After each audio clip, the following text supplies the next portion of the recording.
أحمد الله رب العالمين حمد عباده الشاكرين الذاكرين، وأشهد أن لا إله إلا الله ولي الصالحين، وأن سيدنا محمدا عبده ورسوله. اللهم صل وسلم وبارك عليك يا سيدي يا رسول الله، صلاة وسلاما دائمين متلازمين إلى يوم الدين، ثم أما بعد. Chers frères, chères sœurs, salam alaykum wa rahmatullahi wa barakatuh. Que la bénédiction soit sur vous et qu'on fasse tous partie, Inch'Allah, des gens du paradis. Que la baraka soit également sur les organisateurs. Aujourd'hui, l'image de l'islam est reflétée par ce genre de rencontre dans laquelle vous vous trouvez tous aujourd'hui, ici même. Le sujet de notre rencontre, l'islam et l'homme. Allah subhanahu wa ta'ala a créé la création. Il a créé l'homme et lui a donné toute sa valeur et toute sa splendeur. En 1948, l'être humain a voulu établir ce qu'on appelle la Déclaration des droits de l'homme, avec un certain nombre d'articles, et c'est aux Nations Unies que 30 articles vont constituer ce qu'on appelle la Déclaration des droits de l'homme. La France qui accueille aujourd'hui, ici même au Bourget à Paris, cette rencontre depuis des années, la France est le pays aussi qui lève un slogan et qui a participé à la Déclaration des droits de l'homme, slogan qui s'appelle « Liberté, égalité, fraternité ». C'est très beau.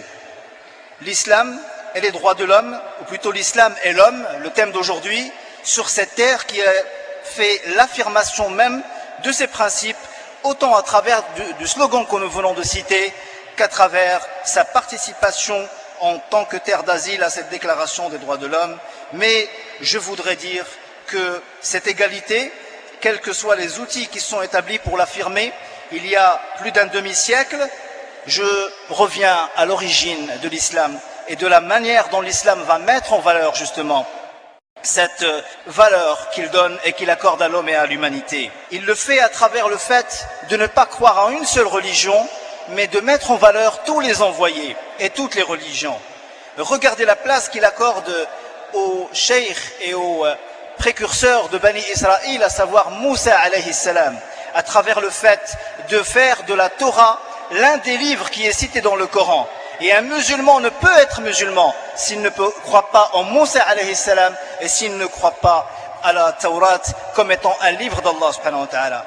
Regardez la place qu'il accorde à Isa alayhi salam, Jésus, qui est le souffle divin qu'il a accordé à Maryam al-Adra. Et regardez comment l'évangile, al-Injil, c'est la parole de Dieu. Et un musulman n'est pas musulman s'il n'affirme pas, et si cela ne fait pas partie fondamentalement de sa foi, que l'évangile est la parole de Dieu. Le Coran va donc établir des principes qui fait que une des plus belles sourates du Coran, qui est sourate Maryam, le nom qu'elle porte n'est pas le nom d'une musulmane de l'ère du prophète sallallahu alayhi wa sallam, mais le nom qui lui est donné, c'est le nom de la porteuse de Isa alayhi salam, cette femme qu'Allah subhanahu wa ta'ala a sélectionnée et a élue parmi les femmes de l'humanité. Regardez comment ce beau sourate de la fin de sourate Al-Baqarah vient dire le prophète a eu foi en ce qui lui a été révélé et les croyants, nous n'établissons point de distinction entre ses envoyés. La nufarriqu bayna ahadin min rusulih. Et regardez comment l'islam donc vient mettre ces principes qui sont fondamentaux et qui sont ceux de point de distinction entre un noir et un blanc, si ce n'est par une seule valeur qui est la valeur de at-taqwa. Allah subhanahu wa ta'ala nous a révélé cette religion, l'islam, pour garantir à l'homme les droits élémentaires qui sont les siens, à savoir la liberté d'expression, la liberté, le droit de vivre, la liberté de conviction. Et par rapport à cela, Allah subhanahu wa ta'ala dit dans le Coran, et nous sommes, soit nous, soit vous, sur la guidance ou dans un égarement évident. Il parle avec l'interlocuteur qui ne partage pas notre foi comme étant nous sommes sur l'égarement ou vous êtes sur l'égarement, c'est-à-dire qu'on s'inclut dans un dialogue d'égal à égal avec l'interlocuteur. Et Allah subhanahu wa ta'ala dans un autre verset coranique il dit vous n'allez pas être questionné sur ce que nous commettrons comme crime, sur ce que nous commettrons comme faute, et vous aussi nous n'allons pas être questionnés sur ce que vous faites. Et vous voyez ici le respect dans le dialogue que l'islam enjoint à ses disciples à respecter envers celui qui ne partage pas notre conviction.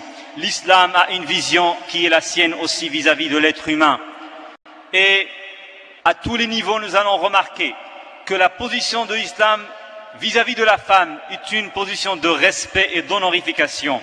Allah subhanahu wa ta'ala a d'abord cité la femme avant de citer l'homme dans le Coran, en disant « Il donne à qui il veut des filles et il donne à qui il veut des garçons. » Il a commencé par la naissance des filles et il l'a devancé à celui de la naissance des garçons.